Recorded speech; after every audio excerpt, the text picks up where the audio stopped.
Hello everybody, welcome to Football Holic again.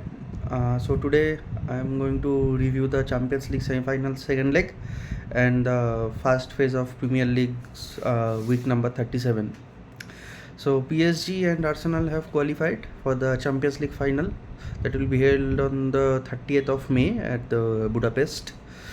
So PSG have drew the game 1-1 against Bayern at the Allianz Arena. So Dembele scored an early goal for PSG, a brilliant play from Kvaratskhelia, and he cut the ball back for Dembele to finish first time. So it was a brilliant goal, brilliant team goal from PSG, deadly on the counter attack, beautifully finished by Dembele as well. But Bayern pressed throughout the game. They played according to their normal high line, high intensity, quick interchanging between the front players and the fullbacks going into the upper layer of the midfield. But they were kind of unlucky. Some of the situations, very good situations for them, they have created, but they couldn't convert it into a goal. But the main part is that handball decision, that the penalty which was never given.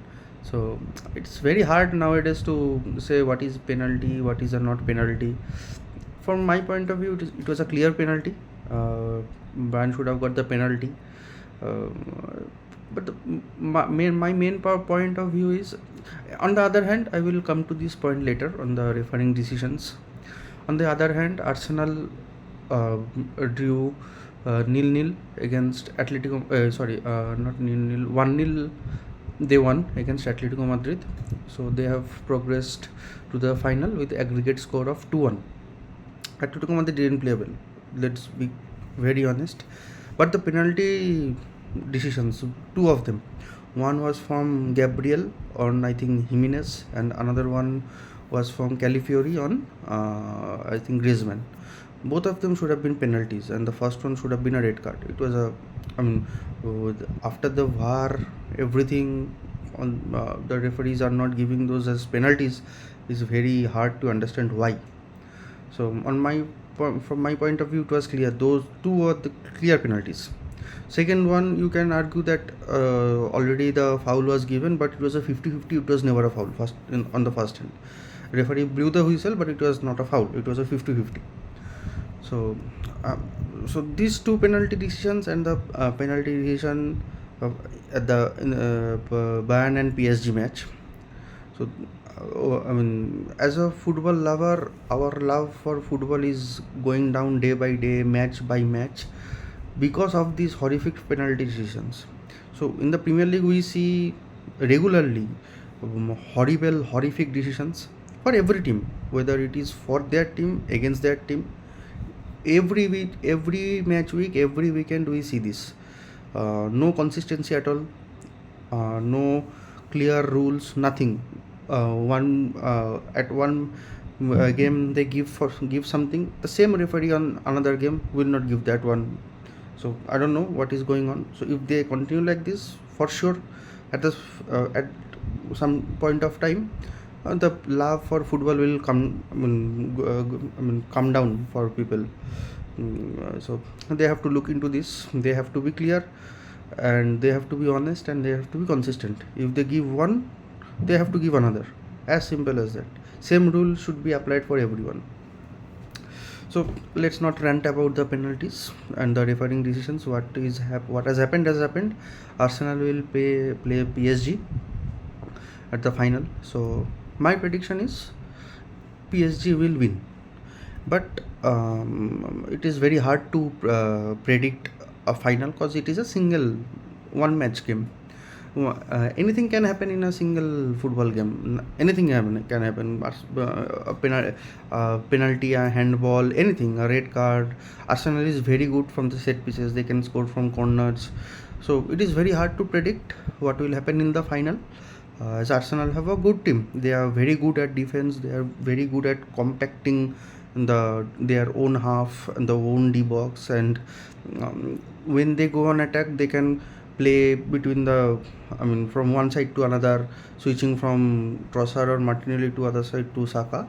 They do that very well. So let's see how PSG will play against Arsenal, whether they will be on the front foot or they will be waiting on the defensive third and waiting to counter attack, because they have deadly speed at the top.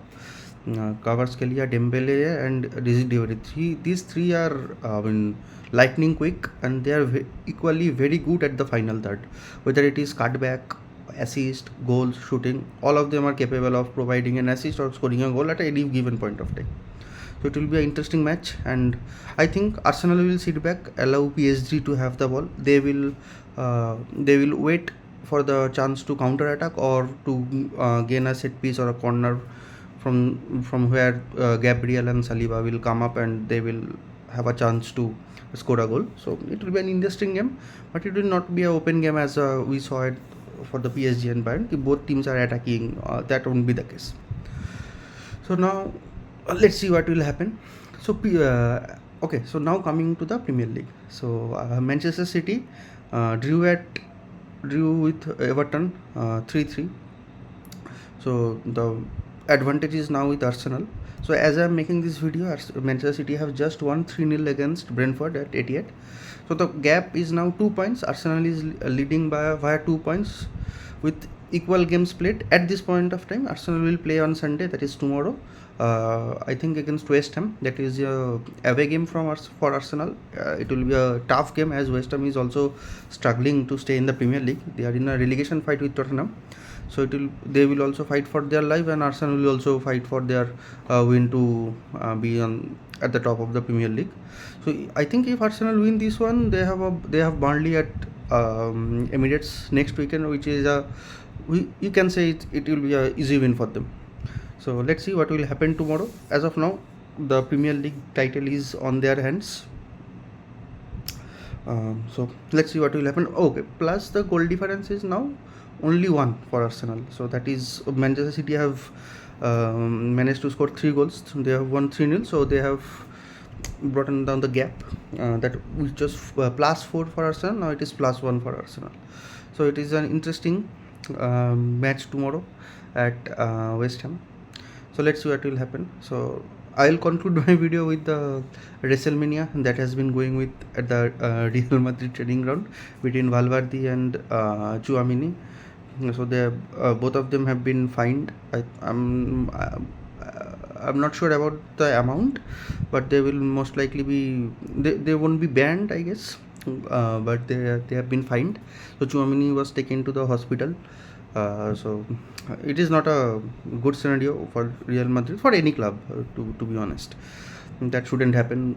If something happens, it should stay inside the dressing room or the training ground.